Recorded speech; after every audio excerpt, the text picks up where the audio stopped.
Ito ay ang kwento ng mga magtotropang gago na tumuloy pa rin sa rides kahit na bumabagyo, hindi nila alita na ang ulan at bagyo sa rides nila kahit hirap na sila dito sa unang hinto nila na malengke sila ng mga kakailanganin nila sa swimming nila. Etong mga tarantadong ta hindi kumpleto ang mga magkakaibigan kung walang inuman kaya huminto sila sa grocery para bumili ng alak nila. Halatang mga lasangero kasi anim agad na Alfonso ang binili nila para sa unang gabi. Dire-diresto na ang ride nila papunta sa Infanta. Di na talaga mapipigilan tong mga gagong ta nakailang alarm na mga cellphone nila kaka-warning ng Pag-asa pero tuloy-tuloy pa rin sila dito sa huminto na sila sa kilometer 90 kasi hirap na sila sa putang inang rides nila. Pagdating nila sa venue nila di umubra yung tent pitching nila kasi hindi pala campsite ang napuntahan nila kaya umarkila na lang sila ng bahay para sa matutulugan nila.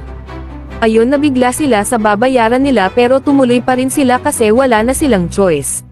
Dito pagdating nila nag-inuman na sila na para bang wala, nagbukas, enjoy pa yung mga gago kahit bagyo na hinaharap nila. Feeling nila nasa bar lang sila kasi ang sasaya ng mga putang ina. Sige inom, sige sayaw mga gago kayo. Kinabukasan nagising na yung nagkekwento para matuloy yung pakikinig nyo. Nag-swimming agad tong gago na kahit sobrang lamig ng tubig. Maya nagising na yung mga magkakaibigan para mag-inuman ulit. Eto naman yung asawa ng nagkekwento. Pag inaya mo papayag agad basta rides ang usapan. Eto na pala yung mga ginagawang katarantaduhan ng mga si Bonbon. Pinaikot yung kapatid niya na para bang tanga-tanga. Eto naman si tanga nagpa-slide pa talaga tapos si Joey na malaki ang paa hinagis nila sa tubig kasi ayaw maligo ng putang ina. Hindi pala marunong lumangoy yung gago na puro talaga kalokohan itong mga magtatropa na eto naman si Alan at si Bonbon lumangoy na para bang palutang-lutang na Pampers.